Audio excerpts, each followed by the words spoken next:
Vaya por favor a Filipenses capítulo 1, versículo 19 al verso 21 y estaremos dándole lectura a esta porción de la Escritura.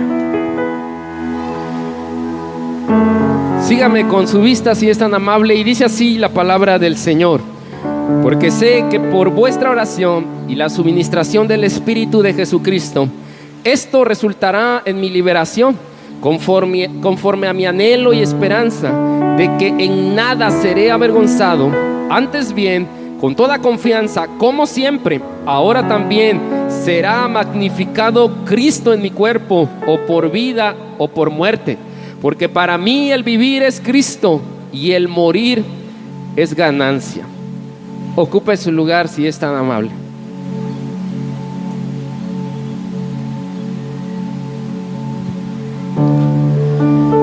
Hermanos, lo que Pablo escribe en este apartado de los Filipenses es realmente alentador para todos los que servimos en algún ministerio.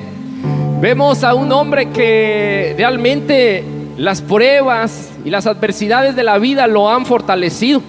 Es un hombre diferente, y es que el evangelio y la vida misma que Dios nos permite a través de las distintas experiencias nos hacen más fuertes.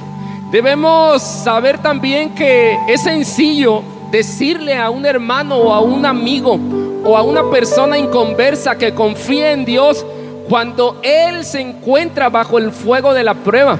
Incluso hay cristianos que son muy atrevidos en sus palabras y que las utilizan con demasiada ligereza, porque cuestionan o dicen que los hombres no son hombres de fe. Los hermanos necesitan creer verdaderamente en Dios.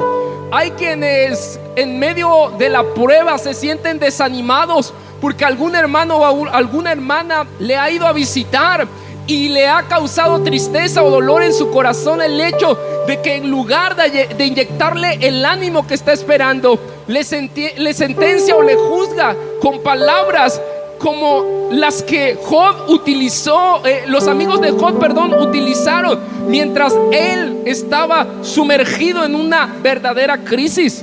Ellos guardaron silencio por algún momento, pero sus amigos le acusaron de que había una falta en la vida de Job, de que había necesariamente él cometido un pecado y que estaba pagando por lo que había hecho mal delante de los ojos de Dios.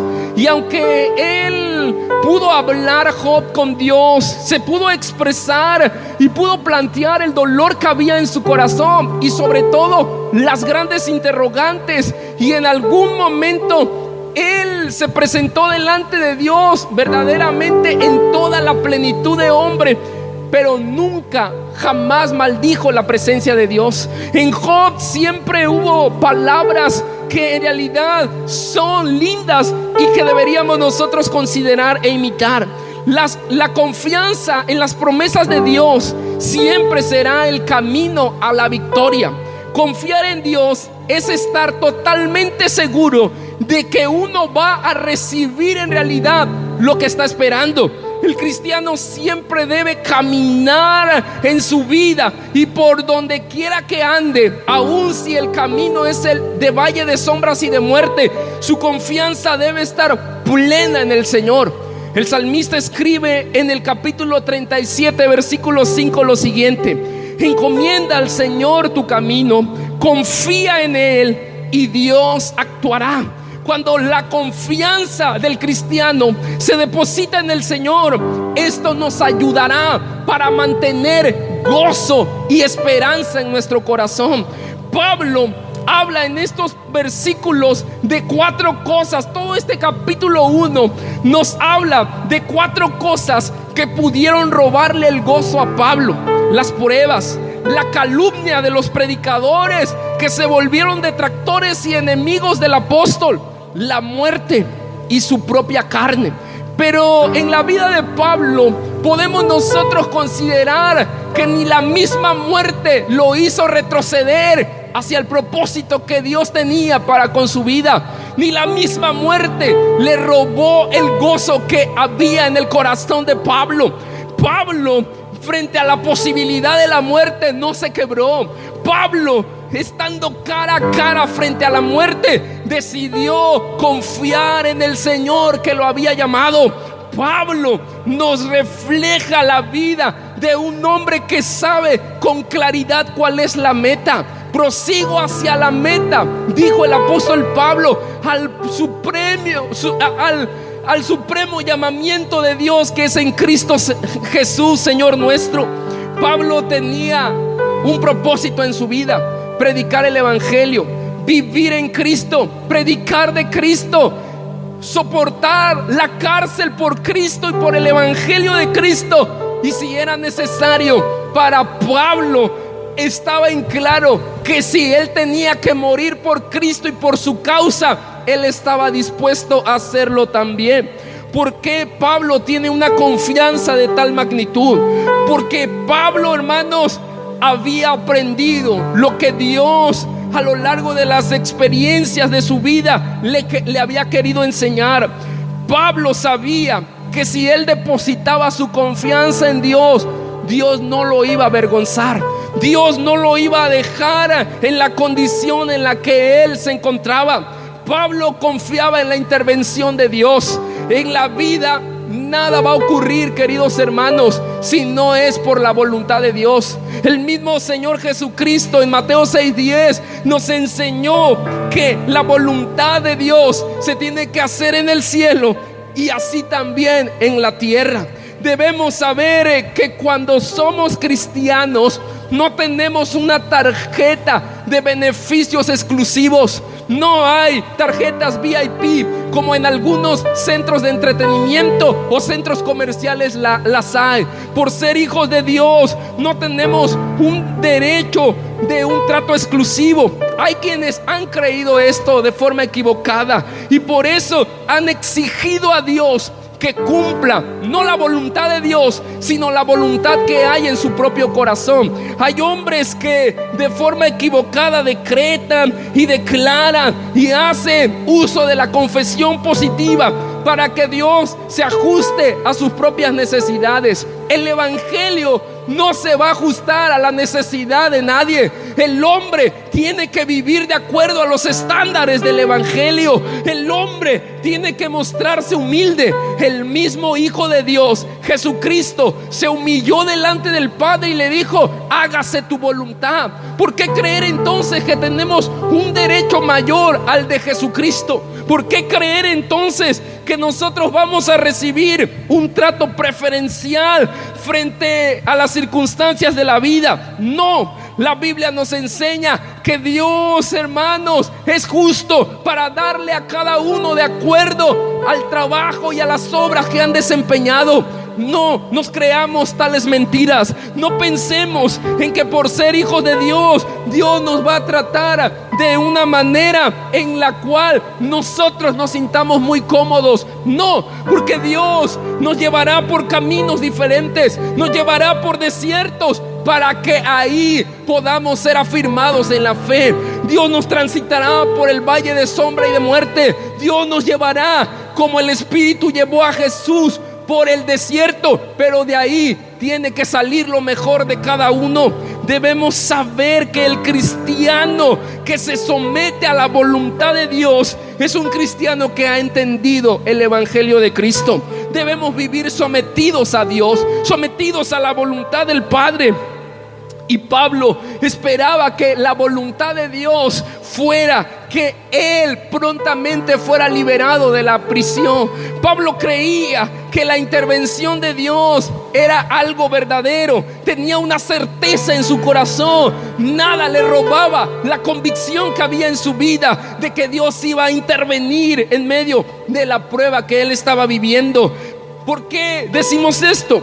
Romanos 12 nos recuerda que la voluntad de Dios es buena para con su pueblo. Dios busca lo bueno para con su pueblo, pero de acuerdo a la voluntad de Él. A pesar de que el apóstol se encontraba en prisión, bajo calumnias de los predicadores que intentaban añadir mal a su vida, y estaba esperando una sentencia que probablemente era de que él iba a ser ejecutado. Probablemente las autoridades romanas iban a determinar que Pablo fuese asesinado, pero él sabía con seguridad que la liberación de su vida o la salvación de su vida era una promesa fiel y verdadera, expresada de los labios de aquel que no miente, que lo que él había recibido de Dios, esa palabra que Dios le había dado, era lo que Pablo estaba abrazando. Pablo se estaba anclando a la promesa de Dios para su vida. Hermanos, vemos en la Biblia que Dios nos ha dado grandes promesas espirituales, promesas que podemos hacer efectivas en nuestra vida y en nuestro diario vivir, palabras que Dios ha expresado y que debemos nosotros creer con firmeza. Es fácil decirle a alguien confía en Dios cuando no está bajo el fuego de la prueba, pero cuán difícil nos resulta confiar en Dios cuando somos nosotros los que estamos siendo probados en el fuego de la prueba. Necesitamos saber que Dios nos va a acompañar en todo momento. Pablo, al expresarse en esta carta a los filipenses, señala, sé, en el versículo 19, hay una palabra muy breve y él dice, sé. Lo que está afirmando Pablo aquí es que había una profunda certeza y seguridad de que la voluntad de Dios se iba a cumplir en la vida de Pablo. Pablo estaba seguro de que Dios tenía para él un plan. Pablo reconocía en Dios, hermanos, el único recurso y el único camino que él tenía para que pudiera salir victorioso de aquellas prisiones en donde se encontraba. Para Pablo, la liberación o la salvación se iba a dar si esa era la voluntad de Dios. Hay situaciones en nuestra vida como cristianos que no ocurren como anhelamos o esperamos que pasen, pero si aceptamos la voluntad de Dios, reconocemos mediante esa aceptación que Dios nos supera, que Dios nos dio algo que nosotros podemos soportar, pero es algo conveniente desde la perspectiva de Dios. Dios conoce el inicio de nuestra vida, pero también conoce el proceso de ella, y Él también conoce el final de nuestra vida. Y en medio de ello, la única certeza de Pablo es que Dios es fiel a lo que dice, que Dios promete con seguridad, con certeza, con autoridad del cielo, pero que Él cumplirá a su debido tiempo lo que de acuerdo a lo que Dios determina es más benéfico para la vida de Pablo, así como para la vida de cada cristiano. Las palabras del versículo 19, o esa palabra sé, es muy semejante a lo que Job escribe en el capítulo 13, verso 16, que dice: y Él mismo, hablando de Dios, será mi salvación. Job está reconociendo que en medio del momento que él también está transcurriendo, que está viviendo, Dios vendría a salvarlo. Pablo estaba confiando plenamente en la intervención de Dios. Muy a menudo el cristiano de ahora no confía en la intervención de Dios porque probablemente piensa que Dios se ha tardado demasiado. No tengamos por tardadas las promesas de Dios, porque Dios llegará en el momento en que su voluntad perfecta lo establezca. No somos más sabios que Dios, no somos Dios, ni estamos por encima de Dios, y por eso debemos saber que lo que acontece en nuestra vida siempre, siempre, siempre será lo mejor para la iglesia, para la familia, para nuestra vida, para el ministerio, para el mundo, para la sociedad. Siempre lo que Dios permita será algo mejor que lo que nosotros hubiésemos planeado hacer. Pensar que Dios se equivoca con lo que permite es pensar que somos más sabios que Dios, y definitivamente no lo somos. Creer que Dios está actuando de forma indebida es algo que no deberíamos permitirnos ni siquiera pensar. Es algo que en verdad desafía la misma esencia de Dios y la naturaleza de su carácter. Dios, hermanos, actuará en su voluntad. Cuán difícil es aceptarla, Pero cuán importante es entender que cuando la aceptamos, en realidad es lo mejor que nuestra vida puede recibir para ese momento. Confía en Dios, aunque el fuego te queme. Confía en Dios, aunque sientas que no puedes más. Confía en Él, aun cuando haya razones para no hacerlo. Sigue confiando en Dios, porque el que ha dicho que haría, cumplirá su palabra. El que ha prometido que volverá, lo hará en algún momento. El que ha dicho que nos acompañará, seguramente te ha acompañado y lo está haciendo hasta este entonces. Pablo confió en esta intervención, al igual que la iglesia debe confiar en la intervención de Dios frente a cualquier situación que pueda representar un verdadero peligro o que pueda generar en su corazón una serie de sentimientos o emociones que pareciera son incontrolables. Pablo le escribe al joven Timoteo y le dice que Dios le ha dado un espíritu para que pueda tener dominio y gobierno sobre las emociones que puedan desviarnos de el propósito de Dios y de su voluntad. Pero además de esto, Pablo confía en las oraciones de la iglesia. ¿Sabe Pablo que la oración es el instrumento que Jesús utilizó? Y que cuando la oración se ejerce delante de Dios, cuando oramos a Dios, cuando le pedimos a Dios, cualquier asunto que está en las manos de Dios siempre será mejor que si está en las manos de cualquier hombre. Si se trata de un problema legal y pones tu asunto en las manos de un abogado del mejor del país, qué bueno. Si tu problema es un asunto de salud y pones tu asunto en las manos de un médico, qué bueno. Pero siempre llevar nuestros asuntos a la presencia de Dios y colocarlos en sus manos siempre será mucho mejor.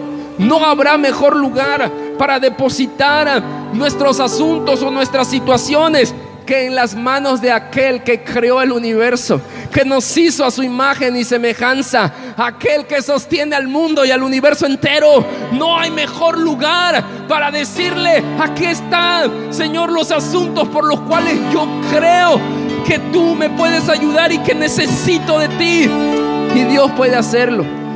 En conclusión, todos los asuntos de la vida de un cristiano deben estar en las manos de Dios. Por muy insignificantes que estos parezcan, nosotros debemos siempre dirigirnos a Dios. Tenemos siempre que confiar en Dios. Cuando un proyecto nazca, debemos buscar a Dios. Cuando el proyecto funciona, debemos buscar a Dios. Si el proyecto no está funcionando, debemos buscar a Dios y encomendarnos a Él. Y si el proyecto muere por alguna razón, debemos seguir confiando y poniendo todos los asuntos en sus preciosas y poderosas manos. Pablo reconocía mediante esta oración del capítulo 1 y esta afirmación de este versículo que no estaba a su alcance la situación legal que estaba viviendo. En prisión se encontraba por causa del evangelio y la predicación de Cristo, pero era un asunto que no estaba en sus manos poder resolverlo. Pero sí estaba en las manos del Señor poder hacer algo por la vida de Saulo.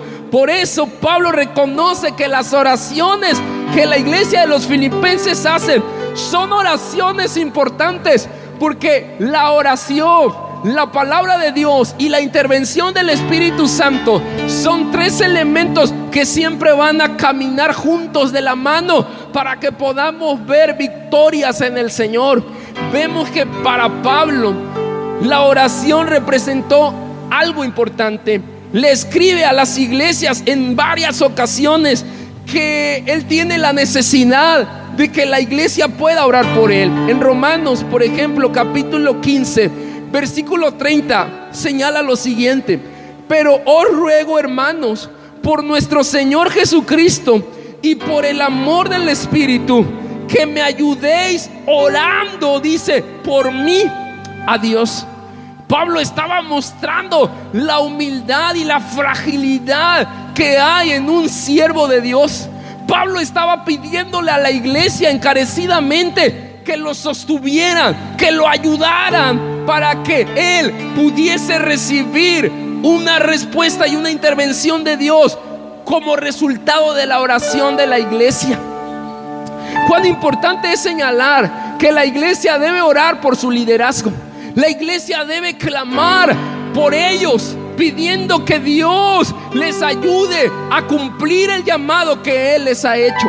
Pero también resulta importante señalar que la iglesia del Señor debe orar por sus pastores. Necesita la iglesia interceder por ellos. Necesita clamar a Dios por la vida de ellos. Necesita pedirle a Dios que sea Dios quien los use como instrumentos de gloria para Él, y que sean los pastores dirigidos por la mano poderosa de Dios. Vemos fracasos en el ministerio pastoral de forma recurrente.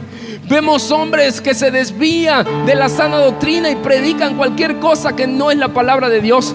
Vemos pastores que por el corazón cargado de avaricia comienzan a robar de forma descarada y desmedida de las ofrendas de la iglesia. Vemos pastores también que comienzan a ir por una línea de teología como lo es la teología de la prosperidad, y hablar de palabras y de hechos que Dios desaprueba definitivamente. Vemos pastores que son seducidos de forma recurrente y que comienzan ellos a ser tentados y caen en la terrible tentación de la infidelidad. Hay una serie de fracasos morales y podemos ejemplificar muchísimos de ellos, tanto en el pasado como en el presente. Pero la realidad es que las oraciones que podemos elevar por los pastores, eso ayudará para que ellos puedan cumplir fielmente con el llamado de Dios. No se trata solo de la iglesia intercediendo por los pastores. Se trata de los pastores y de los líderes teniendo una vida devocional también y buscando el precioso nombre de Dios, buscándole en oración, buscándole en humildad, buscándole a Él en todo tiempo, para que Dios les alimente también y Dios les ayude en la gran tarea que les ha encomendado. Oremos y seamos una iglesia de oración y de búsqueda. Podamos presentar a Dios las necesidades. Pablo está aquí rompiendo un ideal que la iglesia muy a menudo tiene referente a los pastores. Hay una carga desmedida en las familias pastorales, porque comienzan a mirar la vida del pastor como el hombre perfecto, la mujer del pastor como la mujer perfecta, el hijo del pastor como el hijo perfecto, y comienzan en resumen a mirar a la familia pastoral como la familia perfecta, como la familia que no tiene ningún error. La verdad es que los pastores son siervos tan humanos como usted, que pasan batallas o luchas como las que usted vive en el seno de su hogar. Pero lo realmente también interesante es decir que los pastores deben ser un ejemplo, y no debemos negar esa verdad bíblica. Los pastores deben guiar a la iglesia con un ejemplo de fe y un ejemplo de firmeza en el Señor, de una vida piadosa y santa. Pero eso no los hace, hermanos, inmunes a que no puedan cometer errores en el transcurso y en el ejercicio de su tarea ministerial. Por eso sostener a los siervos de Dios mediante la oración es importante. No desatendamos ese llamado. La iglesia en Jerusalén, encontramos que el pueblo se había reunido porque había un problema. El problema es que había una mala distribución del recurso financiero. Se les estaba dando de forma injusta a las viudas de los griegos. Y entonces los discípulos llaman en Hechos 6 al pueblo y les dicen: no está bien que nosotros, los pastores, los discípulos, los ancianos que representaban la obra de Dios, nos ocupemos de este trabajo administrativo. Más vale que ustedes busquen de entre el pueblo hombres llenos del Espíritu Santo, hombres que en realidad acrediten un buen testimonio, hombres que en realidad puedan hacer justicia con la distribución de los recursos. Y entre tanto, dijeron los discípulos, nosotros nos vamos a encargar de la oración, pero también de la predicación de la palabra. Dos tareas fundamentales que ellos tenían. Los siervos de Dios como Pablo necesitan de sus oraciones. La iglesia necesita orar por sus pastores locales, pero también por los pastores de todo el mundo. La iglesia necesita ser una iglesia intercesora para que podamos ver el poder de Dios obrando mediante la intervención y la manifestación del Espíritu Santo. Eso fue clave en el libro de los Hechos. Los milagros, las señales, los prodigios tenían, hermanos, una base y un fundamento, y era la oración de la iglesia, pero también la comunión de los pastores y de los que servían en aquellos días. Pablo dice, vea, en Primera de Tesalonicenses 5:25, hermanos, orad por nosotros. En Segunda de Tesalonicenses 3:1, Pablo afirma, por lo demás, hermanos, orad por nosotros para que la palabra de Dios corra y sea glorificada, así como lo fue entre vosotros. Pablo le está pidiendo oración a la iglesia de Tesalónica para que cuando él fuera a predicar a un lugar donde nunca habían escuchado el evangelio, la palabra pudiese generar el mismo efecto que generó entre la iglesia en la cual está escribiendo en Tesalónica. Algo que pudiéramos asimilar a esto es como el momento cuando vamos al tiempo de evangelismo en las calles, cuando usted ora a favor de los hermanos, en este caso los pastores, para que la palabra tenga el mismo efecto que ha tenido en su vida. Es lo mismo que Pablo está diciéndole aquí a la iglesia en los tesalonicenses.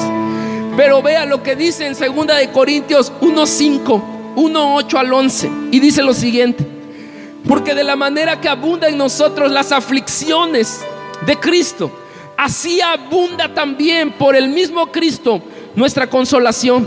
Porque, hermanos, no queremos que ignoréis acerca de nuestra tribulación que sobrevino en Asia, pues fuimos abrumados sobremanera, más allá de nuestras fuerzas, de tal modo que aún perdimos la esperanza de conservar la vida. Pero tuvimos en nosotros mismo sentencia de muerte. Y luego sigue diciendo, para que no confiésemos en nosotros mismos, sino en Dios que resucita a los muertos, el cual nos libró y nos libra, y que en quien esperamos que aún nos librará de tan grande muerte, cooperando también a favor nuestro con la oración, dice Pablo, para que por muchas personas sean dadas gracias a favor nuestro por el don concedido a nosotros por medio de muchos. Pablo estaba a punto, en verdad, hermanos, de enfrentar la muerte. Y en medio de ese episodio de su vida, el apóstol le escribe a la iglesia de los Corintios y le agradece y dice, en verdad, no teníamos más fuerzas. La lucha que estábamos enfrentando fue tan terrible que no podíamos seguir más. Pero por las oraciones que ustedes elevaron a Dios, las cosas cambiaron. Las oraciones que ustedes hicieron delante de Dios trajo resultados, no solo para Pablo, para la misma obra del Señor. Son las oraciones. Yo soy el resultado de las oraciones de muchos de ustedes y de muchos hermanos que ustedes no conocen, pero somos el resultado de ello. Tu esposo que ha llegado a la iglesia es el resultado de la oración que muchas veces hiciste y que te ayudaron, hermanos, en la fe a realizar también.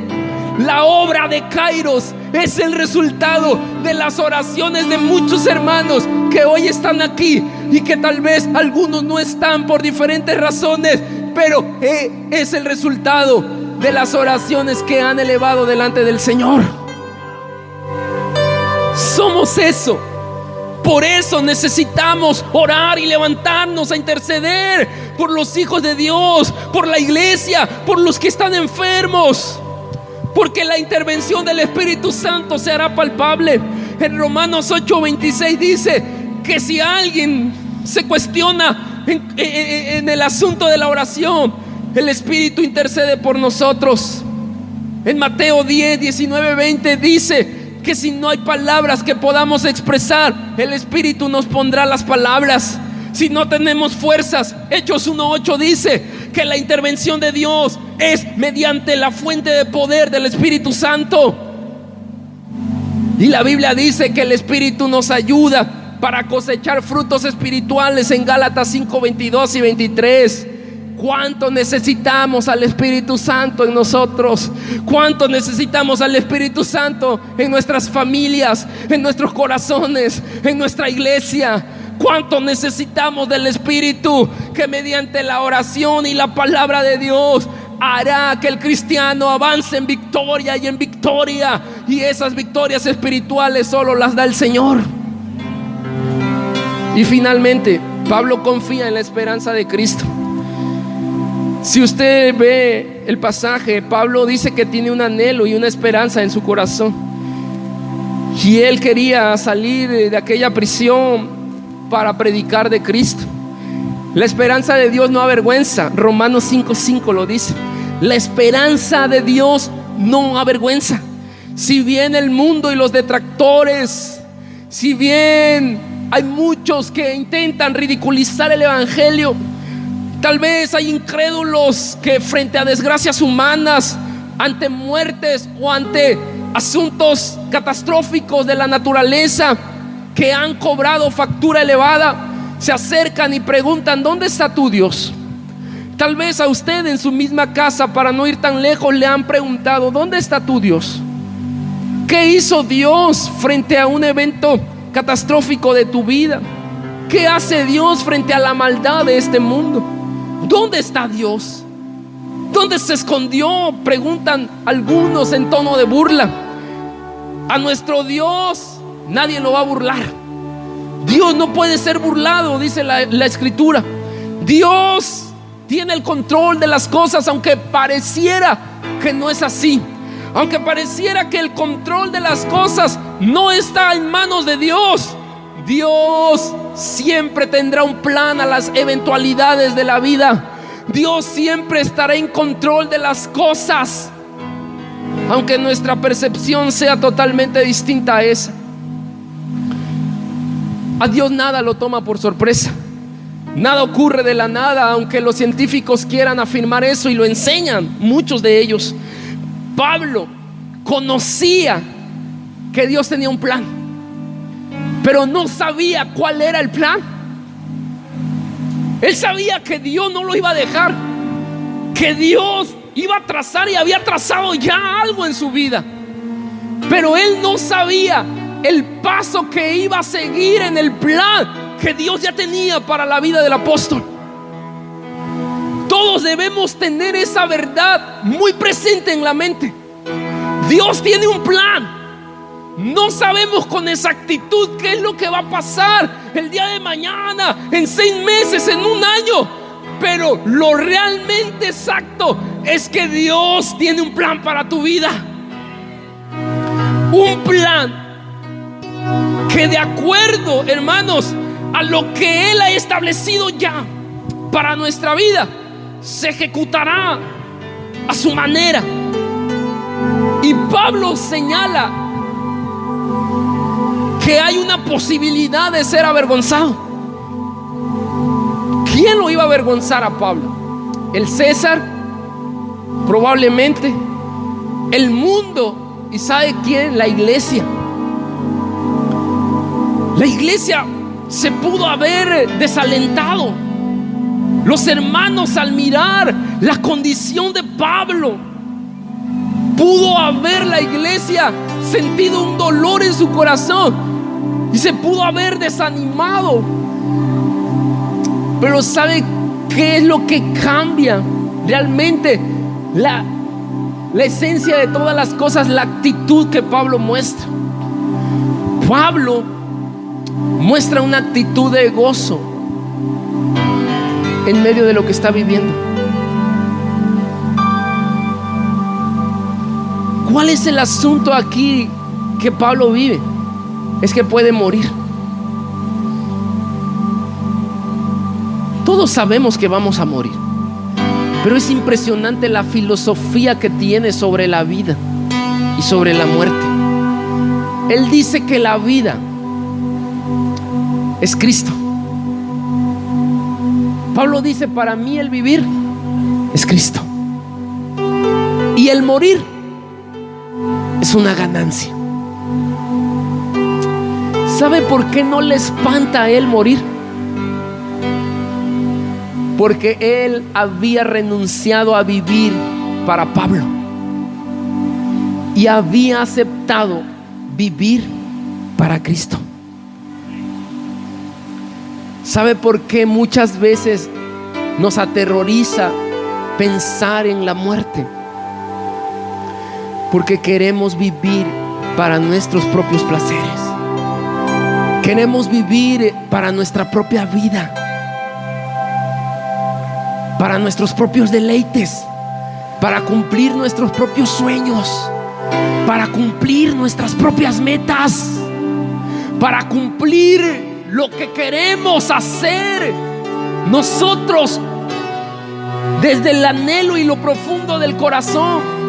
Cuando dice que Pablo anhelaba, lo que está diciendo el texto es que Pablo estaba buscando, esa palabra del griego es ver, levantar el cuello para ver quién pudiera ayudarlo.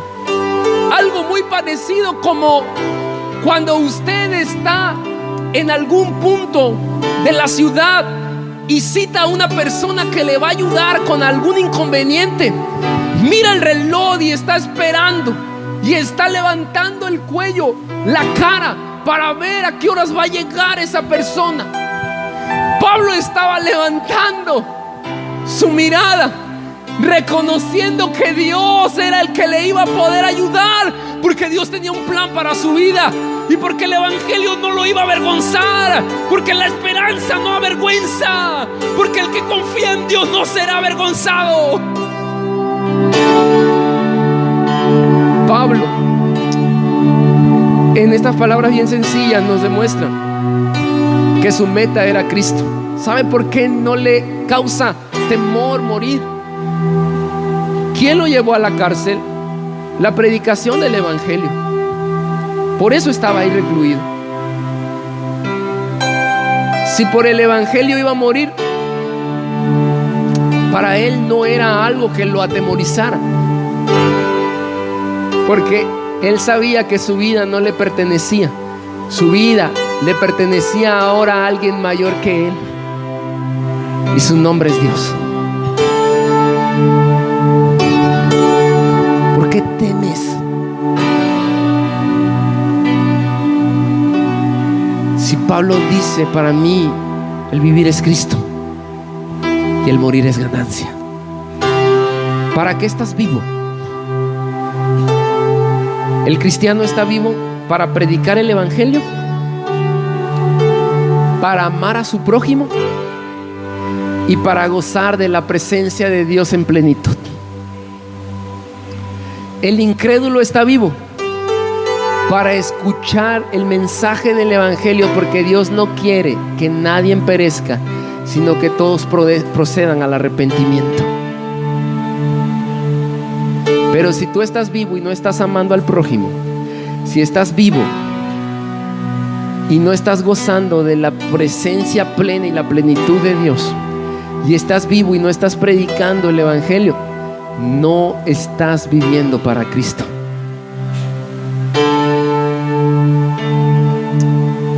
Finalmente, Pablo nos dice en Romanos esto: porque ninguno de nosotros, escúchenlo, vive para sí, el cristiano, y ninguno muere para sí. Pues si vivimos, para el Señor vivimos, y si morimos, para el Señor morimos. Así pues, sea que vivamos o que muramos, del Señor somos. Porque Cristo para esto murió y resucitó y volvió a vivir, para ser el Señor de los muertos en Cristo y de los que viven en Cristo. Pero tú, hermano, tú y yo, que vamos a comparecer ante el tribunal de Cristo, sea que en vida o en muerte, sea que vivamos o que muramos.